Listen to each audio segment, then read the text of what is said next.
This week, we saw the Union Cabinet come out with very important decisions for the old economy like telecom, as well as for automakers, but also for the new age of drones, for the new age tech, the disruptors as they're being called, that can change the landscape of mining, agriculture, collection of property taxes, and a lot more. How can drones do that? How can drones change your life? How has the government attempted to make India a global hub for drones? It came out with a production-linked incentive scheme, and the Modi government believes it can attract investments of almost 5,000 crore rupees over the next couple of years and create jobs of nearly 10,000.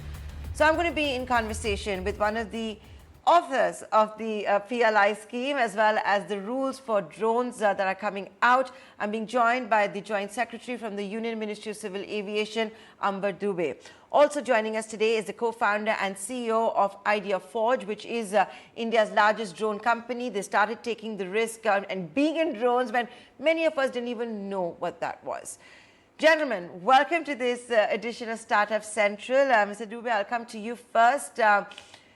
You all believe the PLI for drones will get, attract 10,000 new jobs, is going to bring investments of 5,000 crore rupees, maybe get domestic and foreign drone companies to set up new manufacturing bases. So I'll begin with you. Is the government of India on time? Are we behind schedule, and therefore have you had to offer maybe more incentives than you normally would have had to? Yeah, thank you, Nayantara, for having us. I think your first question was, are we on track or are we on time? I would say we are 20 years late. Okay, ideally this should have happened 20 years back. But be that as it may, better well begun is half done, and it's time for catch up, because some of the other countries across the world have moved far ahead, including our northern neighbor. And it's time for us to first catch up and then, inshallah, beat them. Question about is this number good enough? I would just say we have to keep it in perspective that this 120 crores is almost double. I'll repeat, double of the entire turnover of our entire drone manufacturing sector. Of course, it's a very low base. And but if you look at the other schemes which are on mature sectors, say like 25,000 crores, 30,000 crores, these are small fractions. Okay, this basically the GST which is collected is given back as cashback to promote domestic manufacturing in emerging sectors. But in our case, this 120 crores spread over 3 years, it's almost double. And as the base increases, we'll pump more and more money, because this is a sector, we need the sector more than the sector needs us. So that's all I can say at the moment. And as they grow further, we'll pump in more and more money. And that's why another key reason is that we have stopped at 3 years, primarily because nobody can even imagine in the worst. It's almost like the internet in the maybe the 70s or 80s, or maybe cell phones in the early 2000s. Nobody can even imagine the scale at which the drone industry is going to grow. That's why most of the schemes are for 5 years. We are stopping at 3 years because no human brain can actually foresee. So we said we'll take a mid-course correction around after 3 years, take a feedback, look at the impact, and then maybe make it even better for Ankits of the world. There's only one Ankit Mehta. We want maybe 1,000 more Ankits to come up. Then?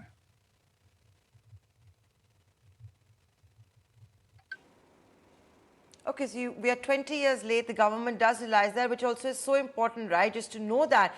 So you've come out with a scheme for the next 3 years. Ankit, coming to you now. The government wants not just one IdeaForge, they want thousands of IdeaForges out there. With skin in the game, explain to us how good the PLI scheme is, or does it fall short? No, I think this scheme is really exceptional, particularly given the contours of the scheme. In fact, typically the way you look at the scheme is that it talks about incremental revenue. It talks about a percentage, a very small percentage, actually about 5% typically for most of the sectors. And over here, we are talking about a scheme that is only talking about the value addition and is talking about 20% of the value addition as a grant back to the industry. I think it is definitely in the right spirit at the right place. It is actually something that we also did not expect in the industry, because that's not how PLI scheme has been seen or looked at in other sectors. Having said that, the quantum, like Amber sir said, it will be adjusted based on the demand and the pace at which the industry scales and grows. And if this is a key driver for getting to a significantly larger, maybe $1 billion, $2 billion kind of a revenue in the industry, I am sure that the government will support us in the right form at that point in time as well. So I think to begin with, this is a great scheme to dive really deep into and mainly focus on getting more investments in the industry, operationalizing the sector a lot more, as well as making sure that we are able to attract component manufacturers very, very specifically, where a lot of interest is going to be there by us as well, businesses like us who are looking at indigenizing as much as we can of our supply chain to increase the value contribution for the country.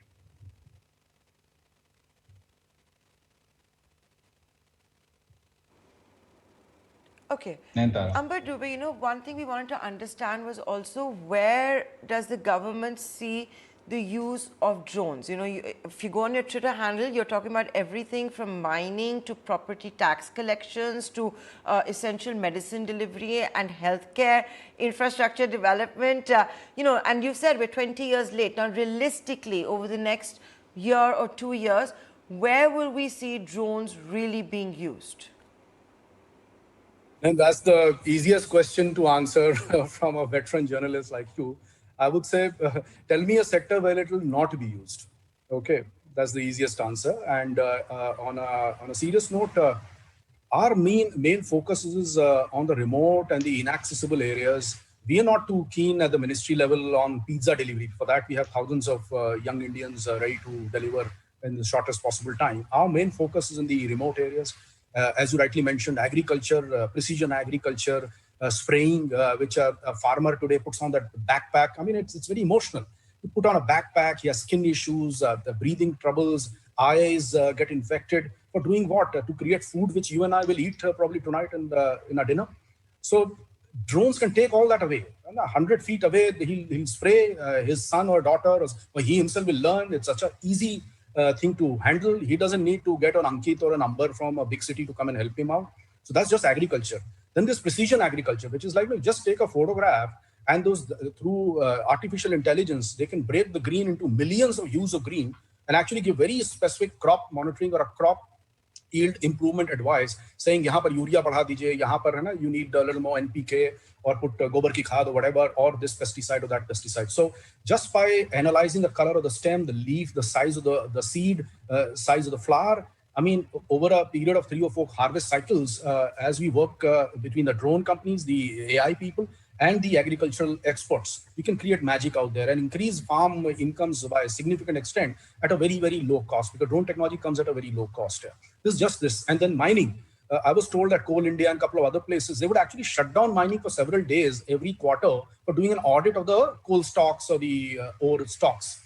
Today, just by flying a drone in a few hours or maybe a couple of days, you can get a very, very accurate volumetric analysis of the coal stacks that are produced.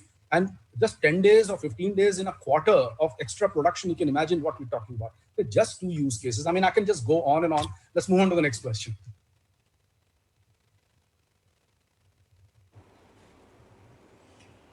Okay, you're 20 years later. I like the way you're telling me that I'm asking you very simplistic questions, but I'm happy to hear that you at least have a game plan very specifically. But Amber Dubey, now tell us a little bit, and for the layman here and the viewer who's tuning in, and maybe an entrepreneur also who wants to get into drones, whether it is using drones to create magic for precision agriculture or coal mining, the way you were just talking about, where all do they have to go for approvals? Is it going to have to be the center and the state? I know there's a new draft policy out there. You're rationalizing rules. You're trying to get rid of a lot of the red tape in the middle. Again, a very, this is not the Nayantara, I know, very simple question. Again, all you have to do is, just like most of the portals, you want to completely make it zero human interface. I mean, or maybe reduce it to the lowest possible. There is a Digital Sky platform, which is already on under the previous rules, and we are going to fix that. As for the new rules, which are just notified on 25th of August, there's a huge amount of work done. In fact, our secretary just held a review with the team about half an hour back. So Our next target is 24th of September, when some of the forms, there are only 5 forms. So another big thing, our earlier rules which were there in March, we have repealed that. I mean, this government is not known for repealing laws, but here we have repealed based on a feedback and our own assessment of the impact of the previous drone rules. 25 forms which people had to fill up for different activities is now down to just 5 forms, 25 to 5. So that much of red tape is gone. And secondly, we want to move away from this coming to MOCA, the Ministry of Civil Aviation or DGCA. We want you to stay at home, work on your phone, connect to the internet, go to the Digital Sky platform, fill up whatever data. The forms are also very simplified. Number of fee items used to be 72 earlier, 72 fee items, they're down to just 4. And most of those fees are just 100 rupees valid for 10 years. So it's effectively free of cost. Okay, so you come to the Digital Sky platform and fill it. And off you go. You just get your self-generated number through the system. And also on 24th September, because we were given only 30 days, we had asked for 90 days, but we were given only 30 days the way this government works. In 25th, we launched notified the drone rules, and we were given 30 days to come up with an airspace map. Now, this airspace map is going to revolutionize, and I'll just take 30 seconds to explain why. On this map, you see the entire map of India broken down into red and yellow zones. Red zones are the ones which is a no drone, no fly zone where you need central government permission. These are like the Rashtrapati Bhavan or a couple of other places, or some sensitive locations, military locations, say Mathura refinery, etc. Yellow zones are the ones where you need air traffic control permission. And anything which is not red or yellow becomes an automatic green, which was default red earlier. Everything was red unless then the few areas where you take permission. We are making a complete paradigm shift to a situation where India's airspace map will be a default green, where other than the red zones and the yellow zones, everything will be green. So right now we are working with different state police headquarters and various of our central agencies and some other agencies, almost 40 plus agencies to map those red and yellow zones. This is something which takes 3 months, but we are given 30 days. And with God willing, we will get there on 24th. And on 24th September, you'll actually see the airspace map. So now in the green zones, you need absolutely no permission. So earlier, even for a green zone, you had to have certain NPNT software. Then you go to our website, log in, take a permission and fly. Now, 70% of the drone operations will be in the green zones. That's our assumption. And in the green zones, which is up to 400 feet, most drones typically fly at 50, 100 feet. Up to 400 feet is being completely deregulated by the government. So you don't need any permission in the green. So Nayantara, if you have a weekend resort outside the city, just go fly, share pictures on social media, and we'll click a like. You don't need any more permission. Liam?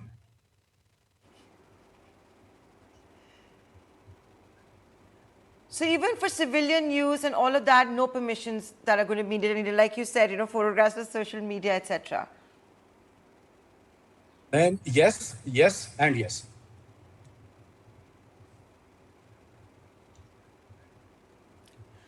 Now, someone who has skin in the game and has money on the table riding on drones with sky as the limit, as long as not in the red zone. Ankit, let me come to you. Are you already started seeing a lot of these changes in your business?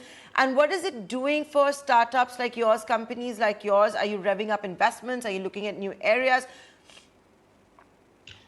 So, I will probably take us back about a year back when actually the drone revolution began, when the pandemic began, and we all realized that you need to actually have drones do the activity of monitoring those confinement zones, make sure that, we can probably enable deliveries which are contact free, because there was so much misinformation or information about what spreads it, what does not spread it.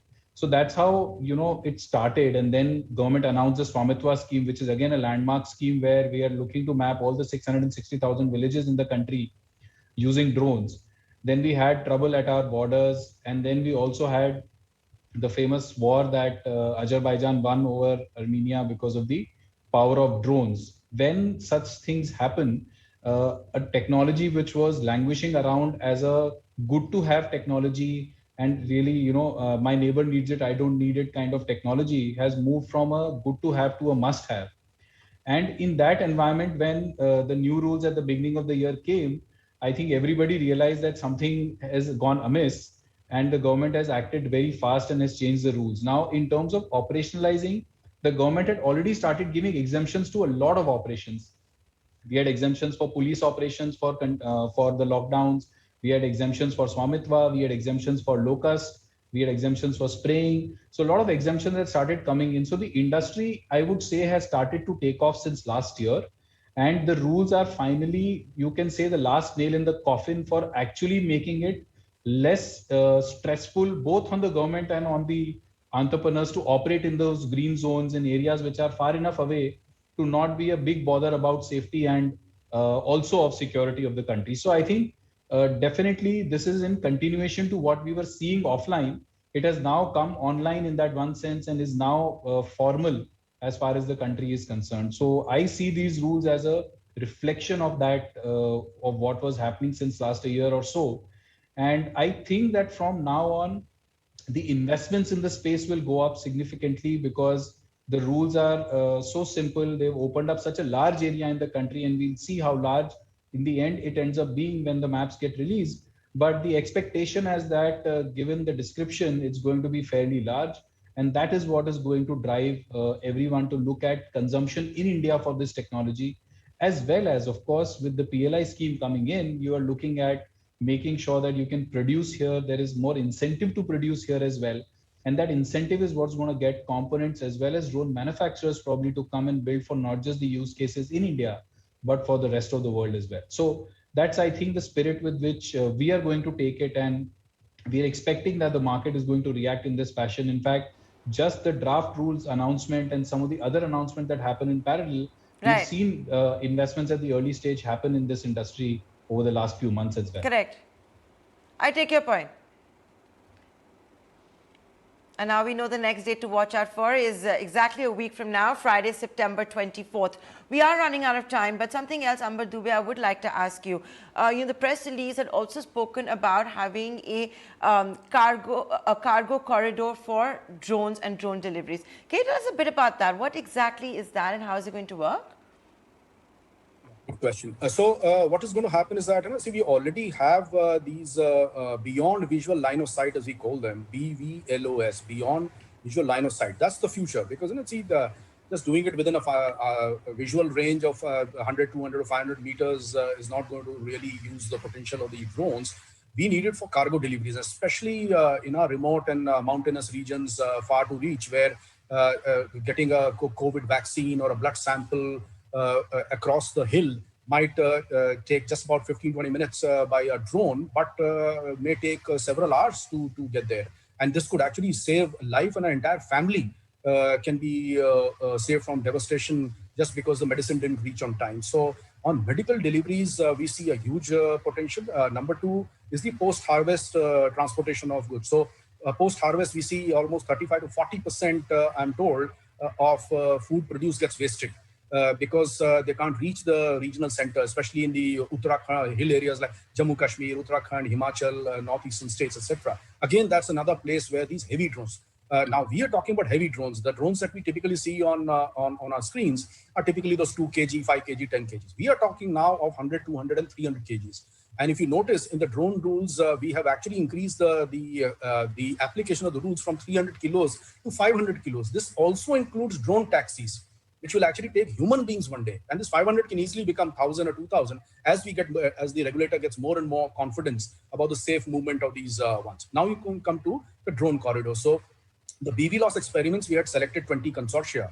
And in addition to the consortia, we are also encouraging ICMR for COVID vaccine transportation. For Telangana government had approached us, and we are working very closely with them. And they have also collaborators from World Economic Forum, Niti Aayog, etc. So we are all working towards these long distance transportation, 10, 20 or 30 kilometers. Inshallah, one day it should go to 100 kilometers also.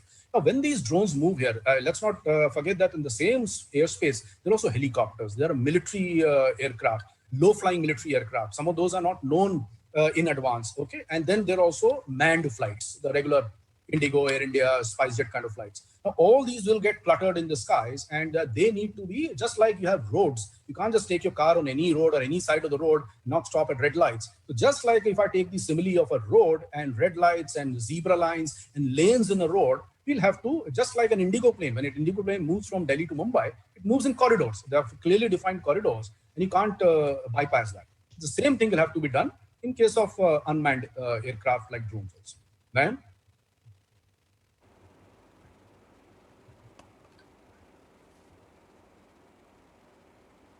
So that's the future of the drone corridors and for delivery and how they're going to pan out to be. As you can see, the clear focus right now is going to be on the remote areas, whether it is to do with infrastructure development, agriculture, of course, precision agriculture, to use Amber Dubey's phrase, it can be a magic over there.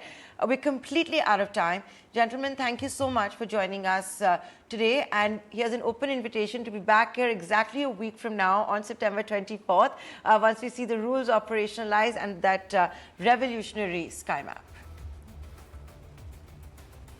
Thank you.